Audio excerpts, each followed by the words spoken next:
Did you say live? What? Yes. You did. Good. Well, I said live. Live Right, now. right. 10 minutes ago. We're live now.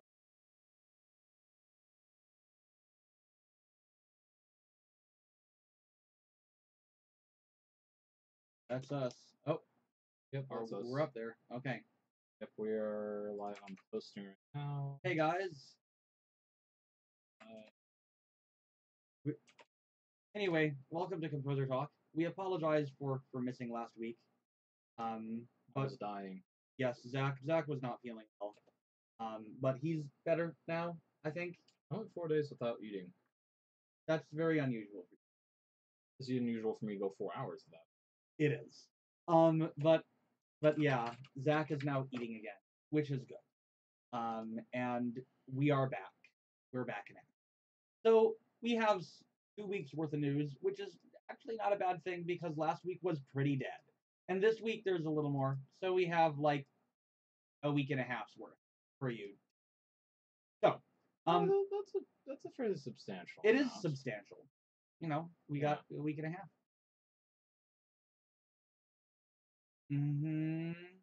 Okay.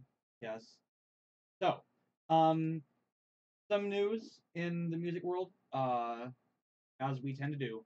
2018 ASCAP Screen Music Awards happened either 1 or 2 weeks ago. I don't remember if this was this week's or last week's. Screen Music Awards. This is just an awards event for ASCAP composers of music for film, video game, and TV music. So this is just ASCAP people. So we're gonna read some names off, and if you hear people missing, it's probably because they're with BMI or CSAC.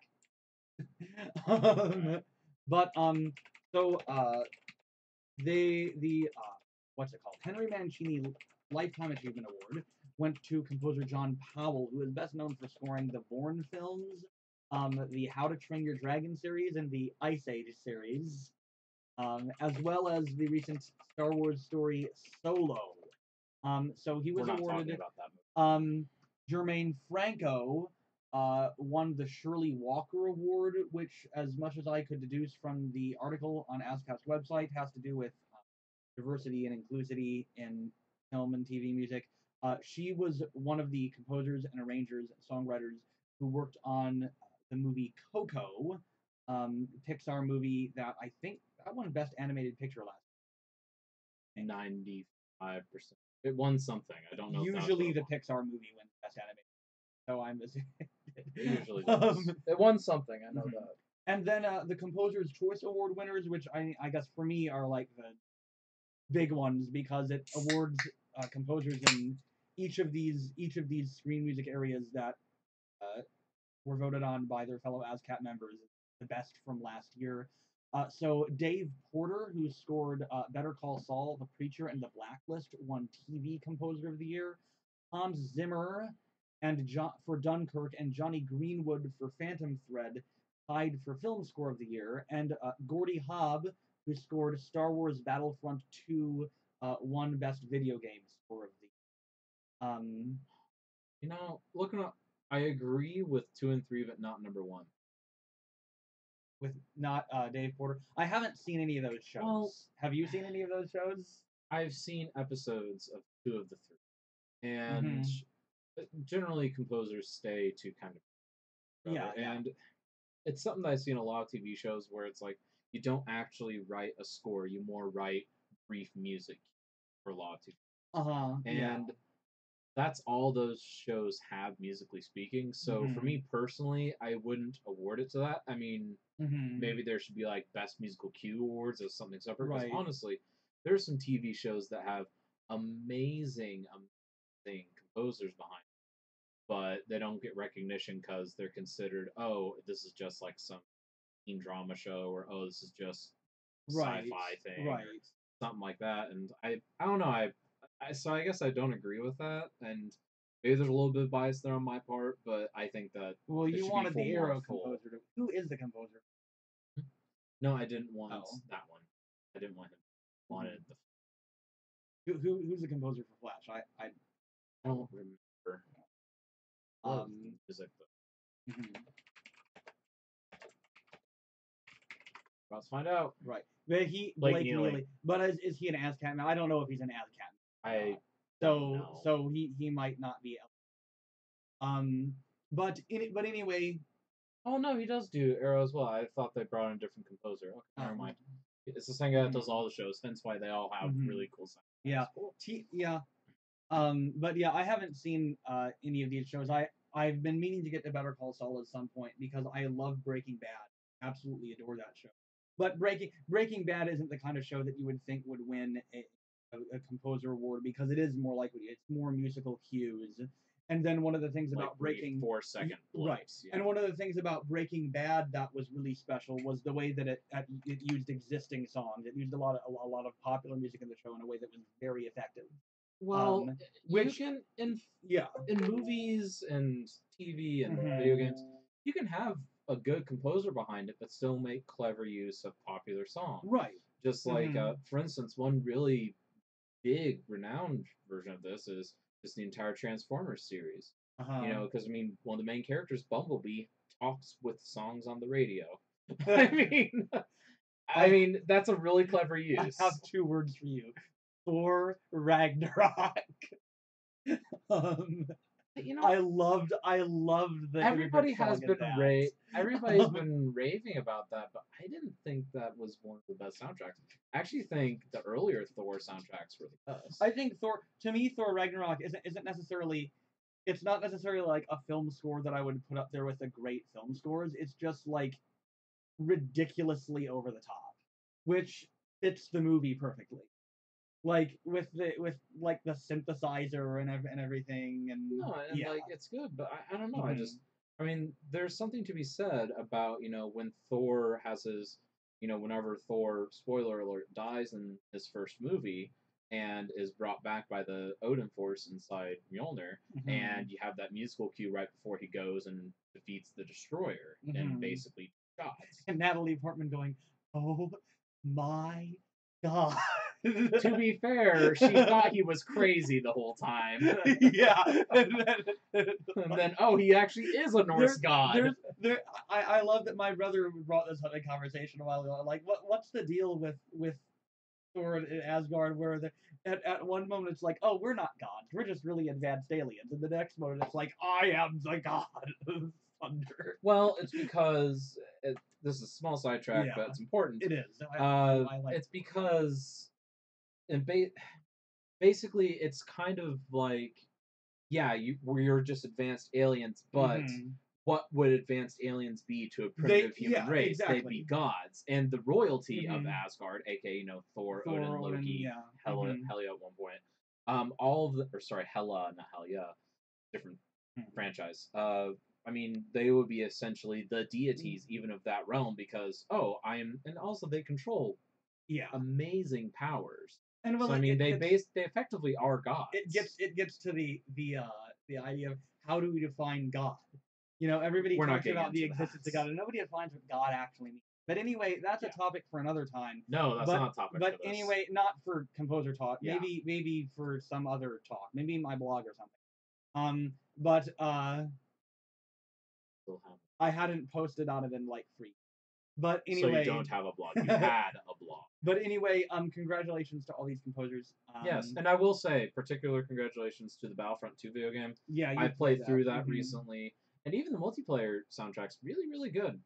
Good, clever use of the common musical cues from Star Wars, and good inclusion, good variation on them. And I think that's really hard to do these because it's hard to basically take something like the Star Wars main theme and make it your own without it being called a blatant rip-off. There was a great moment several moments in Rogue One where Michael Giacchino kept teasing that opening fifth motive, and Anyway, continuing on, the Pew Center. You have to be nice to it. This keyboard is more expensive than you. Should I kiss it? The Pew Center for Arts and Heritage, which is a Philadelphia-based arts organization, just announced its 2018 grants, which include $8.7 million given to Philadelphia area artists.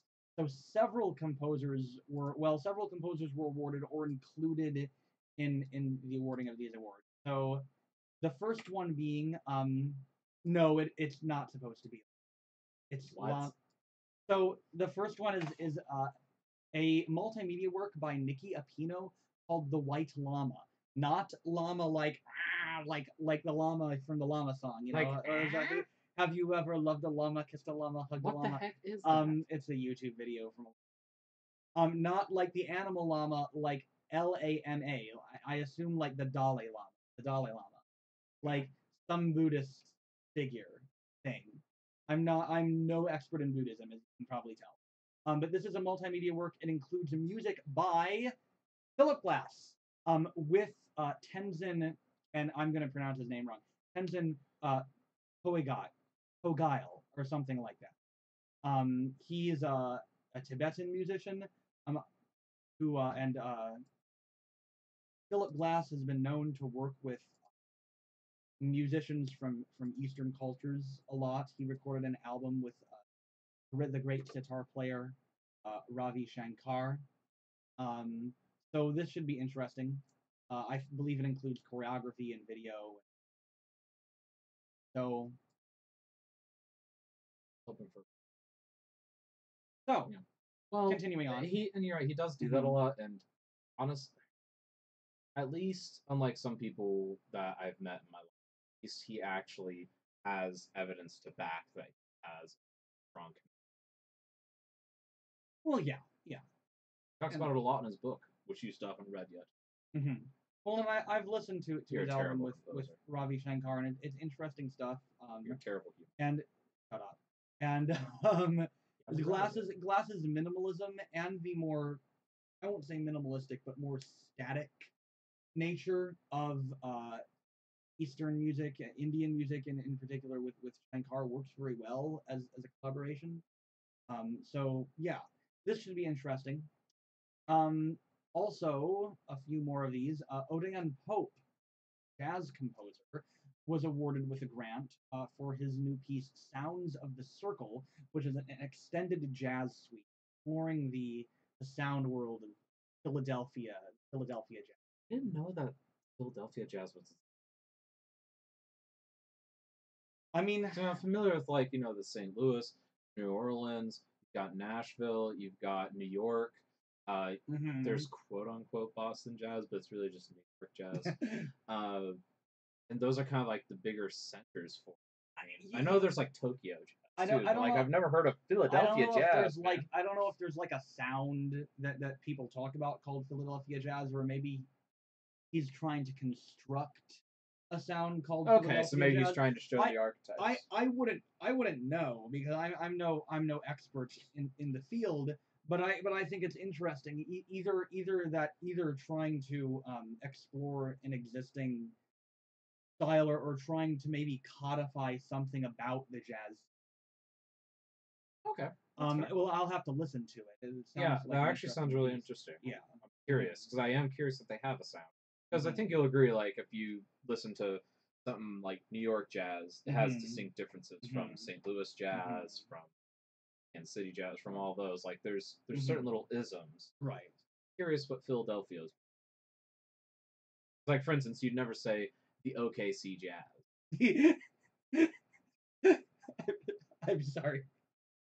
Well, no, because like we're just a derivative of Nashville jazz over here. Like that's all we ever do. Not that we don't have any good jazz music. I don't want to rag. No, we have a lot of good jazz musicians. Right. Just I mean, but you listen wouldn't talk to most about of the stuff. Yeah, you wouldn't talk about the OKC like big jazz. Well, yeah, and then like you go down to Denton, and it's like they have one of the best jazz programs in the country, but it's pretty much just like New York style jazz. It's not Denton jazz; it's New York. So it's just like, is this actually Philadelphia, or is someone gonna delit it and find out it's like Tokyo jazz? Like, interesting. Curious now. London jazz. I don't know that. I think Tokyo's the only real jazz scene outside the United States. Jazz actually has, I believe, been making a lot of headway in the United Kingdom, but I don't know that you could identify like a sound as much as it just draws from. Well, it's because jazz is one of the few things where Europe is following. the U.S. Yeah. And I think it's actually kind of interesting to see it kind of trickle back like that. This hasn't happened yet. Well, and even in contemporary classical scene, the U.S. is kind of on the cutting edge right now. I mean, in what's going on. I mean, it wasn't Europeans that came up with minimalism, and I still think that I don't know that I'd say minimalism is the most important movement in the latter part of the 20th century, but I think that in the music that's really making a lot of headway now, minimalism is vital to what, and I mean, bang on a can. I personally think minimalism is highly important. Very, very high. Like I said, I don't know that I'd say the most important, but extremely important regardless. Well, honestly, though, post 1950, if you're looking in if you listen to the Bernstein approach of streams and all that, if you listen to the Western concert music stream, yeah, I mean, is there something else that's really actually, somebody posted on Orchestration Online about this recently. Like, what are the kind of the most important streams? And I think that somebody commented on this, and I think I agree with his comment. He pointed out two things. One of them is minimalism, and quote unquote post minimalism, and all the effects of minimalism percolating down through I don't believe post-modernism. Just not like I don't believe postmodernism. Post minimalism is basically a word that doesn't mean kind of like postmodernism. But and then the other thing he said was essentially eclecticism. Or well, that's not what he actually said was the incorporation of popular music influences into classical music. But I would expand that to I think say eclecticism, not just in the sense of eclecticism among different styles of quote unquote classical music, but stylistic fusion and the drawing in of non-Western arts music, they say musical forms. Eastern music, for example, popular music, jazz. I mean, honestly, because the problem is that's not unique to this point in history. It's not. Because, I mean, across the board, I mean, Romanticism was, I mean, essentially, we're going to take all these cool ideas and throw them in a melting pot together. And with the Baroque, we're going to take all these ideas, we're going to throw them in this melting pot together. And we don't call those eclecticism. That's true. I mean, there are some composers of those bunches that it's like, this is an eclectic guy. He did a lot of things. And he really did bridge those gaps. But honestly, you can't claim eclecticism. Which is why maybe the guy who actually posted put it better, where he said specifically the incorporation of popular music. Not that that's new either. Yeah, exactly. That's not really new. But we have new forms of popular music in our society, and I think in some sense it is new because composers throughout history have used popular music. But what we mean by popular music, let me finish, is something different because of how popular music has become a number one because of the rise of capitalism. How popular music has become a capitalistic endeavor, and number two, the rise of the recording industry. How popular music has become a recorded form as opposed to a written form, as would have been the case with Tin Pan Alley and with the popular and folk tunes of Mozart's time. Right. Well, and something with that is, and it's curious that this wasn't really mentioned. And I mean, he mentioned minimalism, then he went straight to incorporation of pop elements. But why'd nobody mention electroacoustic?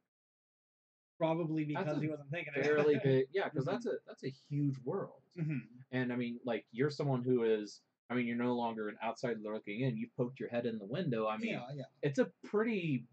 It's not just a thin little rabbit hole. There's a whole world behind that curtain. And I can and the person who it's been a long time since maybe the person who posted just wasn't really familiar with electroacoustic music. It's possible. A lot of people in that group are not familiar. And you can make the argument that should be kind of considered its own thing, but at the same time, electroacoustic music and traditional it kind of is music, after the Western tradition though, so a lot of people clump it with the Western tradition. And there's a lot of crossover between traditional Western concert music and electroacoustic music. I mean, I mean, there's lots of pieces that are anything that like me or Dr. Kirthanassis or Josh are doing. Right. Live instrument, live electronics, orchestra and tape, like the Bryant or the Mason or any of that. Or the Daniels.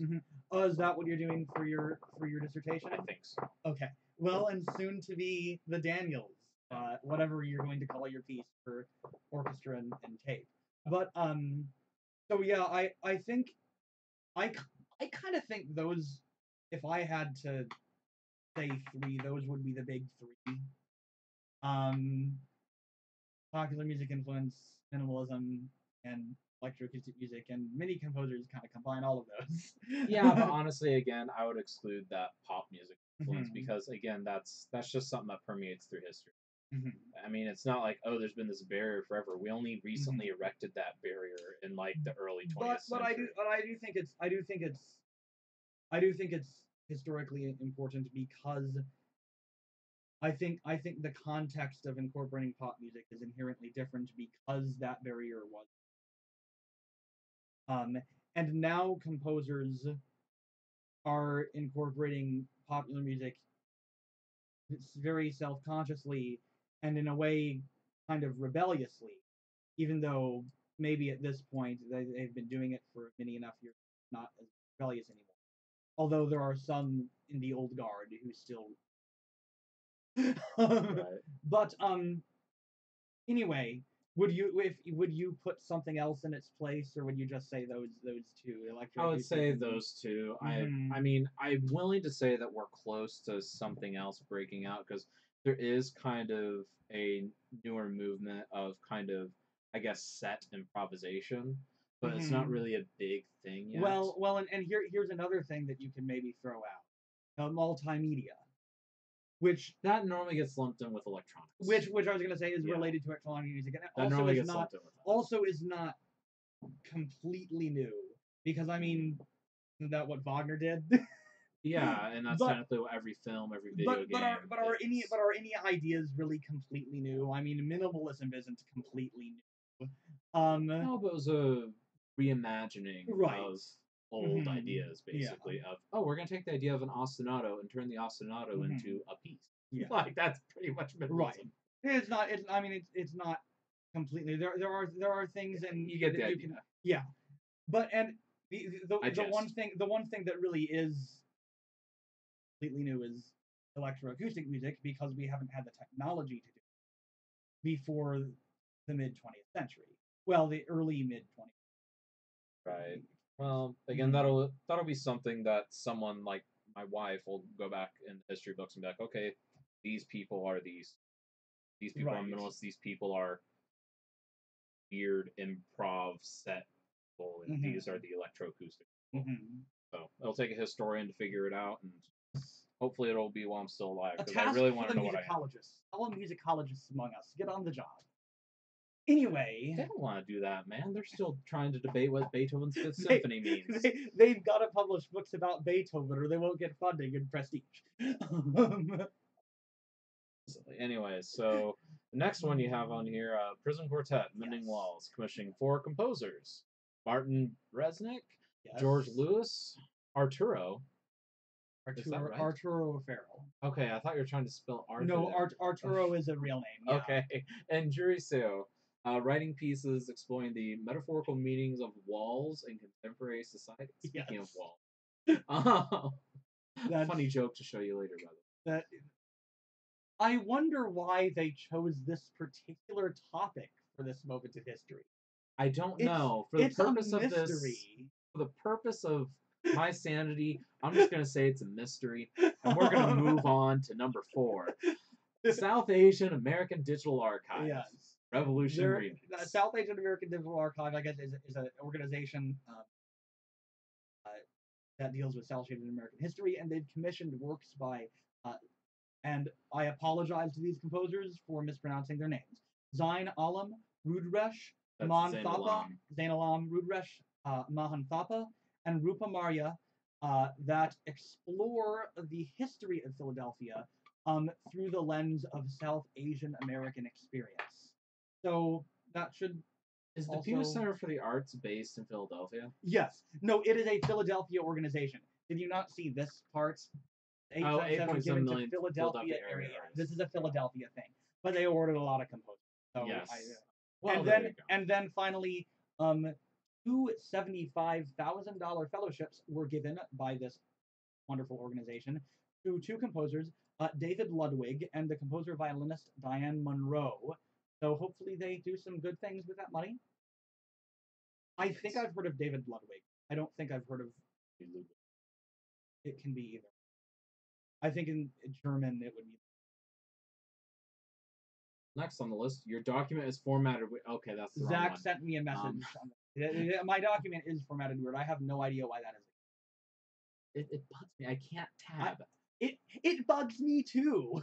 How did you do it? It works in Word. Like when I do it in Word on my computer, it works. And then when I copy and paste it into OneDrive thing, Word Online, it doesn't work.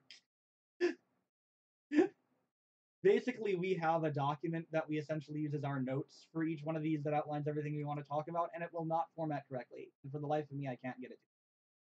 Your emails do it too, though, so I think it's on your end. It may because like when I forward your emails to the group, it like I'll have to like, oh, I'm just gonna remove that thing because like he said it twice or something, like I've done a couple times, and then just like it'll like break the formatting for the rest, and I'll have to try to fix it, and it takes me like 10 minutes. And when I copy and paste it from Word into my email, I always have to fix the formatting too. It's your Word then, yeah. There's something with you should just reinstall. Maybe it's is it old? Or maybe it's an Outlook problem. No, because this is broken too. How old is your Word? We'll 2016, I think. Yeah, that's out of date. Update. Oh, okay. Come on, man. Anyway, all right, so let's clarinetist winning $260,000 lawsuit against ex-girlfriend for sabotaging his career. This is a couple weeks old, and probably most of you who are watching this have seen this already. I loved it. But basically, the story behind this is there's this clarinetist, and I don't remember his name. And I forgot to include a link in here. Well, you can go. But I don't remember the guy's name. But he was applying to the Colburn Conservatory of Music in LA for his master's degree. He wanted to study with his dream school, right? He was with a person in a romantic capacity at the time, and his girlfriend did not want him to leave her. Did not want him to move to LA. They're Canadian people in Canada. Didn't want him to move to LA. So she saw this on his computer, which he apparently, just like she had full access to all his stuff, basically. And she saw this on his computer. Actually, that they had sent him an acceptance letter, email back to him. So she deleted the email, created a fake email account, the clarinet professor at Colburn, and sent him a rejection letter from the fake email account. Let this be a lesson to all you out there. If you receive an email from a Gmail account rejecting you from your dream program, probably double check that that's legit, because professors don't usually send official communication through their Gmail account. Actually, in general, yeah, be cautious, but I did receive an acceptance by a director's because his account. Well, that happens. So it does. Mm-hmm. So yeah, I mean, don't immediately throw it in the trash. Mm-hmm. I mean, I didn't end up going there anyways, but I might have thrown away an opportunity if I had. And of course, you have to be careful checking that out, because if you email him back and it's like, is this legit? Then you look like a real sore loser. But yeah, well, no, like you look like a sore loser, number one, and number two, also if it is legit, then they're not going to look twice at you next time. They're going to be like, oh, this crybaby applied. Yeah. Which is why you be careful there. But also, simple Google search will often reveal. Yes.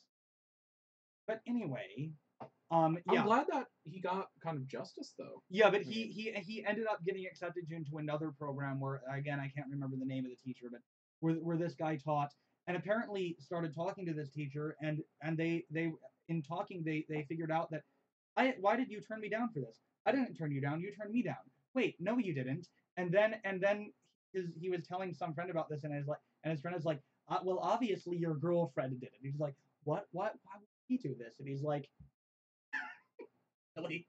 No, and this is a common issue because honestly, and I do want to talk about this for a second because Okay. a lot of music schools are kind of in the far-flung areas. So, like, let's say you're from Kansas and you're dating someone that wants to play clarinet.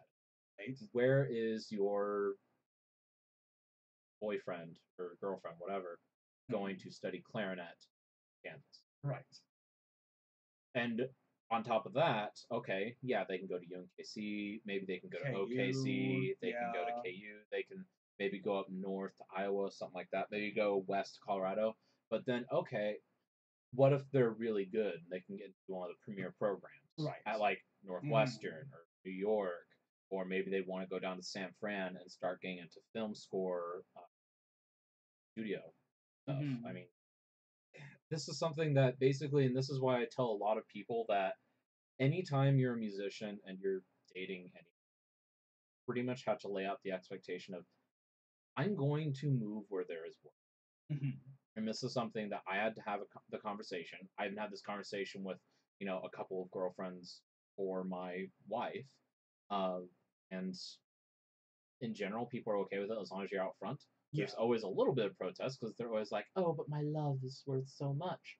But I mean, if you don't set out that expectation early, you can end up with a lot of heartbreak later on. You got or even worse, something like this and heartbreak. Because honestly, I mean, maybe if they ended up together in the end, okay, whatever. They're happy together. That's what matters. But in this case, it was a lose-lose. To end up with someone like that? No, you wouldn't. But I'm saying at least that'd be like, okay, we ended up together, so maybe it was for the best. But in this case, because you don't know, like, flat out don't know. Yeah. If you're going to be with your, high school sweetheart or whatever, whenever you're done school and all that. So, bottom line, don't do that. And honestly, whenever you're applying for things like that, keep lock and key. I mean, my wife doesn't even have access to my cell phone. And it's not because I think she'll do anything malicious. It's because I don't want her to accidentally open something and then me not see it as an urgent message. You get what I'm saying? Because I mean, you've seen me. I often walk down the street playing on my phone because I'm like, okay, gotta check like 30,000 emails before I get to my next destination. And if something's not marked as important or unread, I might not see it for weeks. Like clean up my inbox. So you have to keep that stuff in mind, and particularly when you're applying, because sometimes University of Oklahoma, some schools don't send out their acceptance stuff until the last possible second, and you won't have more than a week to respond to them before they move on to the next guy on the list. Yeah. Norman, Oklahoma. Sorry, I've got a nasty cough. But yeah, so that's something to definitely be careful of. But yeah, do you have any other wisdom to shed on that? Not really. I pretty much agree with everything you said. I mean, you just like you said, you just have to be honest with people.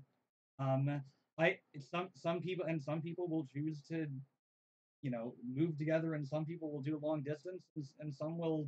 I got my at the time just girlfriend to move here. Yeah. I mean, I got to move to Oklahoma. Trust me, you can get your people to move anywhere.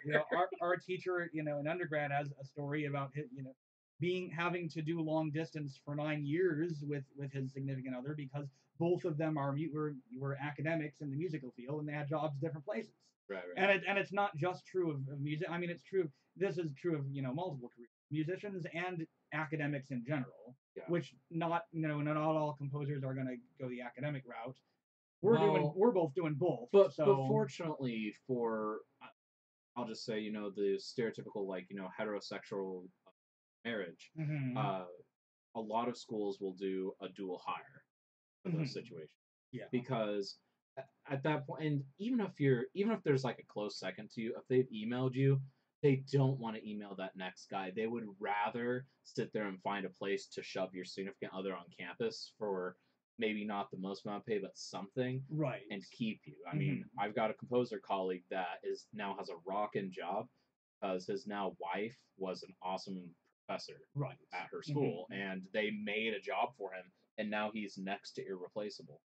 I mean, it's ridiculous, and so you've got to keep that stuff in mind. There's always something to be done, and honestly, if someone doesn't want to deal with that, then maybe you don't deal with them because they honestly don't support you at that point. Yeah, at some point, you got to make your choices of what to do with your life. Right. And honestly, and that's not to say, I mean, honestly, you can make the intelligent decision of, you know what, I'm into music, but maybe I don't have to go to New York. Maybe I can go Right. to, Madison, Wisconsin or whatever because it's closer to my boyfriend. Right. That's something you can choose to do. I'm not telling you to do that. It's just its personal choice. You got to keep that in mind. Like, honestly, he may have chosen not to go to that school. That's the thing. He may have just chosen not to go. So, anyways. Right. Moving on. Just. Yeah. Anyway, yeah, I agree with basically everything you said. And yep. Anyway, so yeah, don't delete your significant other's acceptance letter. Don't give other people access to your account. And don't create fake emails. And anyway, moving on. I'm gonna send you some fake emails. Moving on. So this is some more a little bit older news. But well, actually not the first one. New concerts and premieres in the music world. So first on the list, the New York Philharmonic just recently premiered 2 works by 11-year-olds. I heard about that. The composer Cameron Cohen wrote a piece called Harlem Shake, and Jordan Miller composed a piece called Boogie Down Uptown. Both of these people are part of a after-school program sponsored by the NY Phil called Very Young Composers, which is just a theory and competition program for kids in New York. And the orchestra premiered their works, I think, this past week. And 11-year-olds are getting there. Some people. I will say, I think congratulations to these kids. I think it's great that these kids can have this opportunity to have their works premiered by an orchestra. I will not critique the New York Philharmonic for doing this. I will critique them for not premiering the works of living professional composers. Well, and that's you can do both. You can do things like this where kids have this opportunity, and you can be responsible in your obligation in orchestra towards contemporary music to premiere the works of professional composers. So does it not irk you a little bit though? It does a little bit, but like I said, it's not this that irks. I look at this and I say, I don't want them to stop doing that. And I think it's great, one, that these kids have the opportunity, and that they're just composing. I listened to both of these pieces, and they're both. I mean, they're not. They're not like great masterworks, but they're quite good pieces for someone at that age to be writing. Both of them are they're basically big band pieces for. But that makes sense coming from. And they're cool little pieces. But I mean, my irk with it is this, and it's because of how I just view a lot of things in life. I think things should be viewed kind of for what they are, and I think that music should. Hey, we want to do stuff by a living composer. Let's look at everything. Let's look at Just Kids that have been in this little tiny program of ours. That honestly, a lot of these programs aren't even very well advertised. They're things that you have to ask around what it is. It's not because it's like an elite program. It's just because it's small. So I guess my criticism there in general is just, I guess it's just more of my, why are we elevating things that maybe don't need to be. I think that whenever there's things that do need to be elevated that are neglected to make room for things. That's my only real irk. See, my thing is that they can. You can, but they don't. That's the problem. So I will not criticize them for doing this, because I do think that these 2 works do deserve to be praised, because these composers are 11 years old. If it was a professional composer writing that, then no, it wouldn't stand out among other professional composers. But I think you have to give people the credit they're due for where they're at. And I think that for a kid who's writing music, it would be a great thing to have it performed by an orchestra. If I was a kid and my music I didn't write classical music when I was, but if my music, if I had been writing classical music, rock music, and I had my work by an orchestra, that would be like a great thing. and hopefully it inspires these young people to continue working and to continue composing. That's So the thing. At 11, do you realize the slim odds of either of them writing more than two other pieces? well, Let alone going into music, let alone going into composition, let alone staying with it. Like, if either of them is still in it when they are 25 years old, mm-hmm. I will say that this is. Yeah, But but honestly, it's not neither of them just are going to be in music when they're it's 20. not just a good thing, because they grow up to become composers or something. It's a I think it's a good thing just because I know if I were when I was a kid, something like this would have been great. I mean, I imagine myself in there. You know, what a fantastic opportunity. What a fantastic experience to have. And and even if they don't become musicians or composers, maybe this experience could affect them in other ways. Maybe they, Maybe. yeah.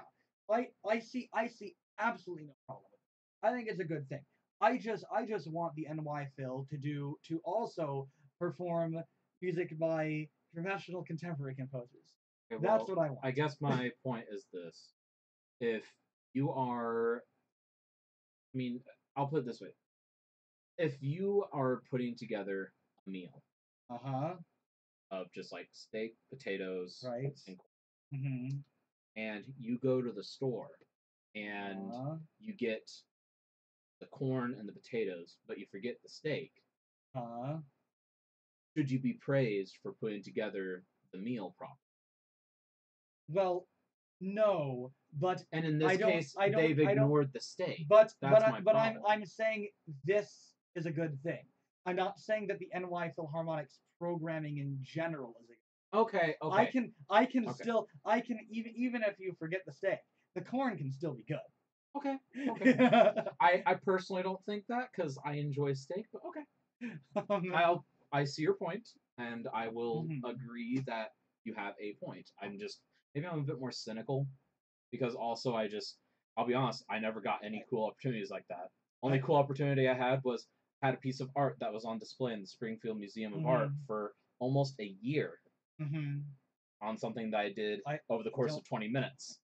I never got one of my pieces performed by, an orchestra either when I was a kid, but I'm not going to begrudge someone else the opportunity because I didn't Not, that's not quite why I'm begrudging it, but get it. okay, Yeah. moving on. Anyway, Yeah, so more new music watch stuff. Ojai Festival in New York, June mhm. 7th through 10th. Oh yeah, we missed that. We should Well, have gone. and the music festivals happen all the time.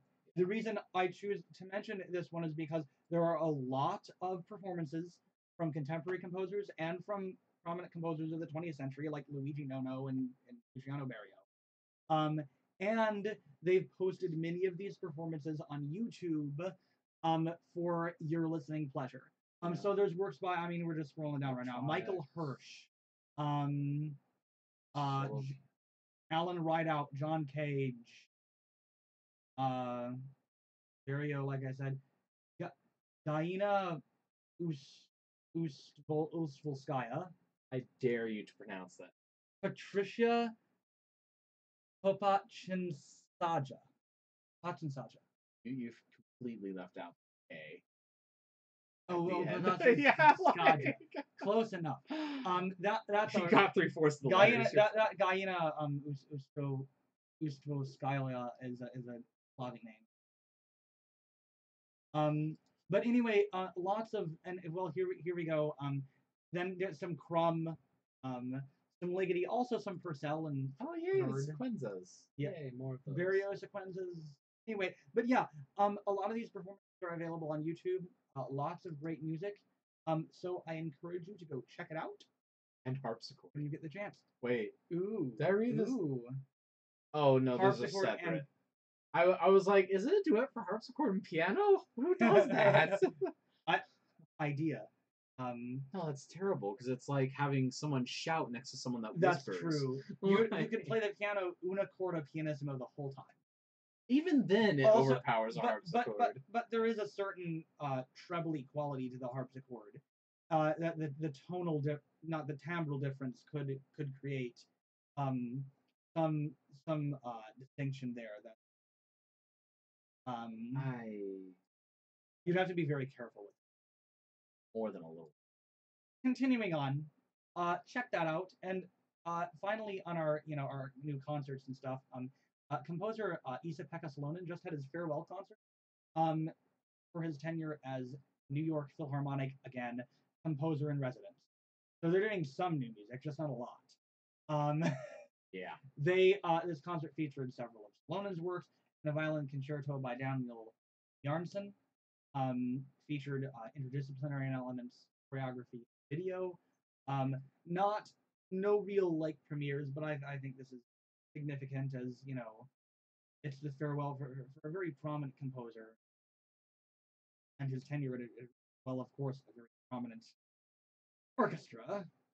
I like this quote from. I saw this post that's somewhere else. Just going to go ahead and read when talking about. People are quite used to not only following narrative but also expecting it. There's the news, then there's the ticker. That's totally normal when talking about what. I like that. It's the reason why a lot of times, kids that are just listening to, rock and roll stuff and rap and stuff like that. And some of those kids buy the latest, Call of Duty sound. Or, the latest Halo sound. World of Warcraft. People will get into stuff. I remember performing if it's a narrative that they enjoy. This was when we were when I was at Curry University and we did a tour up to Chicago with the Wind Symphony, the jazz band. We did Stephen Bryant's Ecstatic Waters. I'm sorry. For Wind Symphony. I thought you liked that. No, I do like that piece. I'm sorry about the performance. Oh. Yeah, it was a little considering that same week we were doing it properly. but we did that piece and I was with Paula because I was doing the electronic. No offense to Jury, by and so we were performing this concert at a Presbyterian church, and the audience was full of kids because the performance had been there was this youth orchestra that was like these are elementary school kids, right, that had performed before us. And then the jazz band and Wind Symphony went out, and we did Ecstatic Waters. And for those of you out there who are not familiar with Stephen Bryant's Ecstatic Waters, number one, it's a really interesting piece. I recommend you check it out. It just sounds like The Incredibles. Yeah, and number two, it's a very dramatic work and has a very clear and graspable narrative arc. And it's really intense and it gets really rocking with the electronics and all this. Those kids, 8-year-old kids were into this piece. Oh yeah. People think oh it's a kid, they're never get into classical music. It's too it's too long and boring. No, I think electronics are the key to that, honestly. Well, and it's because it gives them something to latch onto that they're familiar with. Well, and I don't think it has to be electronic. But I think the electronic element, and particularly how we use the electronics in that very rhythmically driving way in the piece, was very effective. These kids, like I had time to sit there and watch these kids because I didn't have a whole lot to do. I just had to click the button and cue electronics. They're into it. Yeah, that's actually building off of that really quick. First of all, go that stuff correct about that. It does really work. But quick side note on that: The Incredibles 2, awesome soundtrack. Just saying, really good, just as good as the original. Totally loved it. I've already done. It's a good soundtrack. I haven't seen the movie yet. Has a lot of the same musical cues. I'm probably gonna catch that one on DVD just because what I've heard about it from you and from some other people hasn't made me want to rush out and see the movie. But me and Ashley will probably see it again. It's just the only thing. Again, small sidetrack here, but it's just it's probably the best Pixar sequel, but it doesn't quite hold up to the second one, only because it has a slightly thinner. You think it's better than Toy Story 2 or Toy Story 3? I think it's a little better than Toy Story 3. Yeah. I thought I loved Toy Story 3. Really, you think so? It's been forever since I've seen Toy Story 2. I loved Toy Story 3. Toy Story 3, if you don't cry whenever they're heading into the, I didn't not cry. Human. You're not a human. I also didn't cry when Han Solo died, though. I don't cry. Spoilers. I don't cry. 2.5 years does not make it a spoiler. I don't cry unless somebody dies. Somebody in real life dies who I actually care about. Like Han Solo is real. He just existed in a galaxy far, far away. Long time ago. So I did not. I've never cried because of a movie. You don't have emotions. I don't think I've ever. Even when I was a kid, no, I don't think so. You don't have emotions. Anyway, emotions are weakness. Sometimes I cry during game trailers because, like, I'll see an important character die, and it's just like, this character that I spent like 20 years of my life with. Why? I don't even cry because of music. You don't know what I've gotten close before. You don't know what emotion. You need to unlock your emotion. Yeah. All right. Anyway, we're running out of time. Steinberg gives licenses of their educational edition of Dorico to over 100 schools, just kind of as a gift, as part of a Make Music Day. And basically, that's basically all there is to it. But essentially, it's part of something in the UK called, Make Music Day, and basically it's just something where you kind of get the kids to explore new media. And they apparently have similar things for other arts to, like, get involved with, things like that. And I think it's really cool that, Steinberg really kind of stepped up to the plate and not only did a good service, but they're also just kind of firmly rooting themselves and saying, and playing their flag and saying, yo, Avid, Finale, where are you guys at? Because, I mean, honestly, do we actually talk about, like, in general, just in general, groups of musicians, does anybody actually talk about sorry, not Steinberg, but Sibelius or Finale anymore, other than just to complain about the issues? Like, does anybody say, "Oh man, that Sibelius thing is great"? Well, no, number one, because Sibelius. I guess they have Sibelius 8.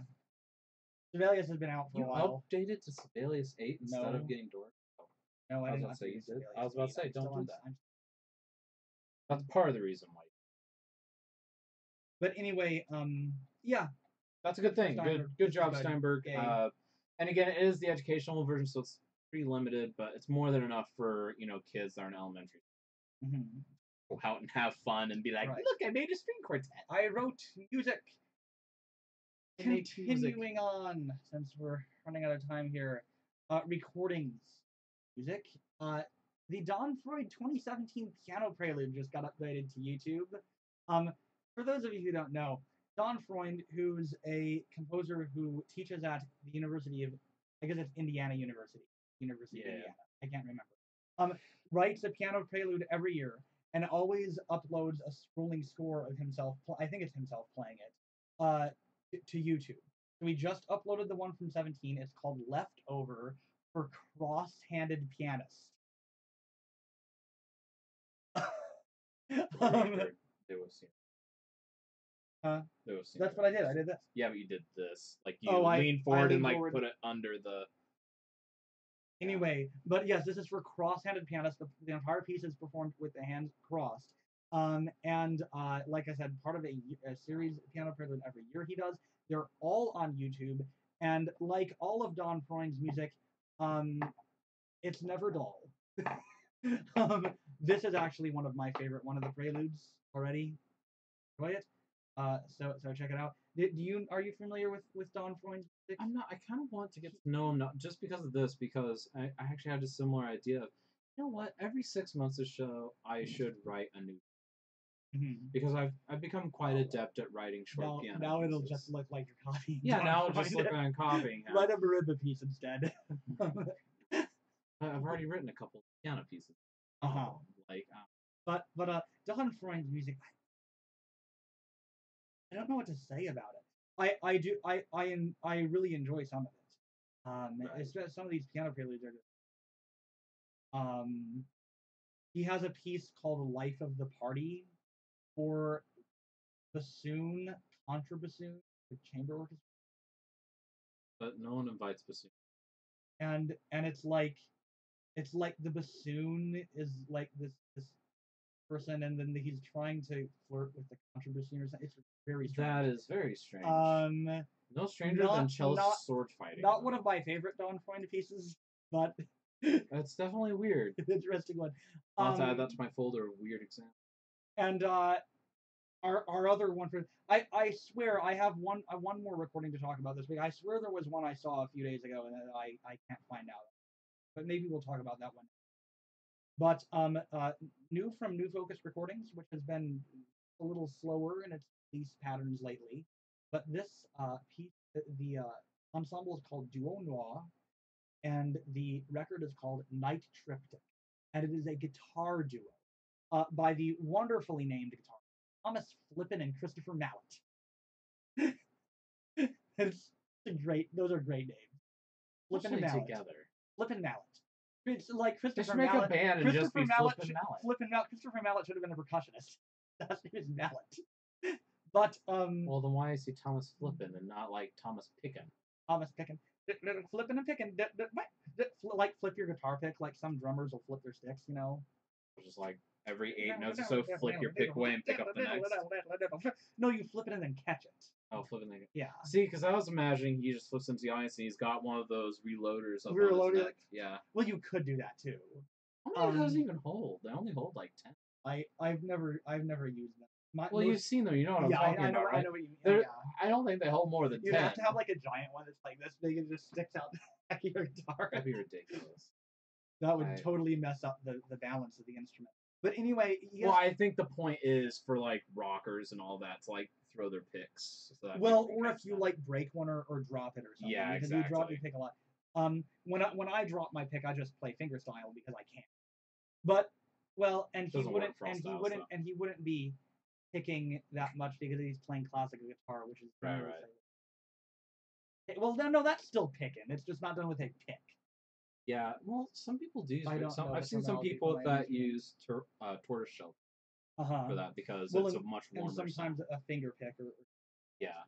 Well, like tortoiseshell finger picks. Right, tortoiseshell, yeah. They're ridiculously expensive because they can't be made anymore. If you don't have nails, or like your nails won't grow, because most classical guitarists grow their nails out a little longer, like mine are, so that they can use it to pick. But anyway, this of course has a special place on a guitar. It consists entirely of commissioned works from composers Clarice Assad, Courtney Bryan, Gulfram Khayyam, this name's going to be hard, Mary Kuyumidjian, D.T. Razaz, and Gabriella Smith. You actually are pretty good on those pronunciations. Good job. There was only one really hard one. Kuyumidjian, something like that. The first name's easy, Mary. Mary, yay. Or if you're a bad singer, Mary. I hate it. Modify that vowel. Mari. I think the Mari one bugs me more. Didn't we just have an argument about vowel modification on here? We did. But like the Mari one bugs me more because especially whenever this is again small tangent, but today is all about small tangents.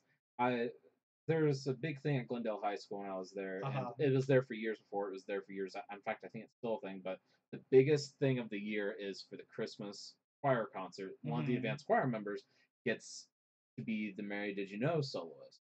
One girl, one boy. And there was one year where a particular girl, she was an alto, and she decided to do a particular rendition in which you actually go very low, and it's a very good deep effect, and she sang it beautifully. But it came out as Mary, and so it's like, who's Mari? the other thing that bugs me, bugs the hell out of me, is Angel. No, it's Angel.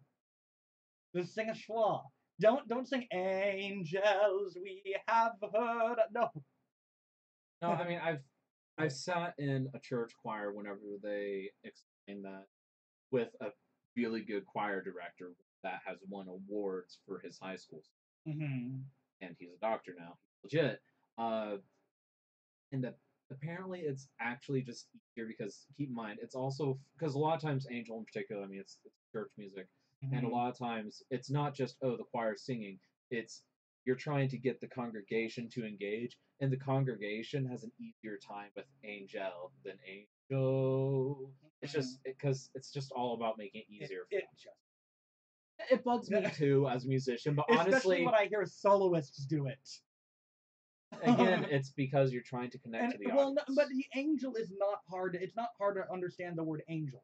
It's because, and I hear a lot in popular music too. It's because they've probably had a little bit of vocal training, and their vocal teacher didn't really know what they were doing, and it's like just sing angel because they didn't want to have to teach him how to sing closed vowels or whatever. And again, I will only say slightly better only because again, I do know kind of because keep in mind, someone like me who's not a vocalist, it's a lot easier, and I'm not as intimidated if it's like, okay, I can sing what they are. Whereas if they're sitting there singing something ridiculous that I can't do in some advanced techniques, I'm probably just gonna sit there and like stare at the area behind the altar. Angel isn't an advanced technique, and the congregation, if you're doing the congregation, can pronounce it however they want. You can, like. And if they've learned angel, they're going to sing angel. I'm just saying that if you're a professional or collegiate group, that's fair enough. Anyway, and with that, we are out of time. Again, a vowel modification discussion, and maybe we'll have another one next week. Hopefully not. It was relevant, but not. But hopefully we won't have it. Yeah. Thank you very much for tuning in. This was Composer Talk week of June 27th, 2018. This is Zach and Jacob signing out. Yeah, send us your hate mail. Oh, yeah, that too. Oh, hate mail. Love. Did we